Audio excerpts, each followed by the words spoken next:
Hello, let's take a look at what happens to a conductor when it becomes polarized. So first of all, the conductor, this is my charge diagram for a pop can, let's say, and the conductor is starting off with a net charge of, what's the net charge of this object? 0. And then we happen to bring nearby this pop can a charged object. Take a look at this charge diagram. Is it positively or negatively charged? So this we can imagine is our negatively charged pipe.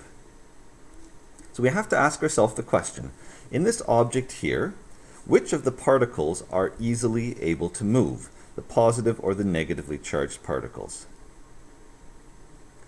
The positively charged particles are firmly fixed in a solid object. And so it's the negatives, the electrons, which are able to shift around.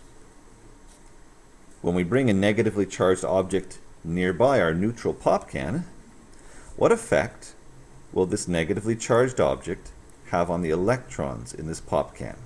Will it attract or repel these electrons?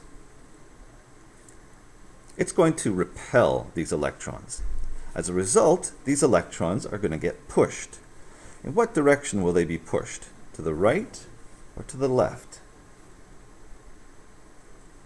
And these electrons will be pushed to the left because they're being repelled by this negatively charged pipe. To show that, we have to do a bit of adjusting to our diagram.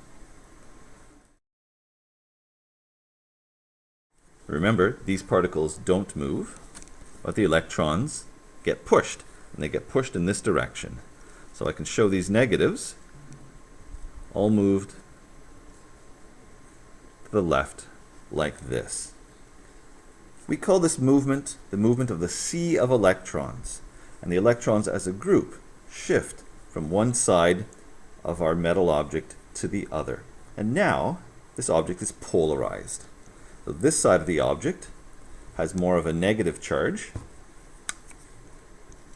and this side of the object has more of a positive charge. But let's be careful. What is the net charge of this object? 6 positives, 6 units of negatives. The net charge is still 0, and this is an important characteristic of our materials that polarize. They are uncharged, they are neutral, but the electrons inside them shift around in response to a nearby charged object.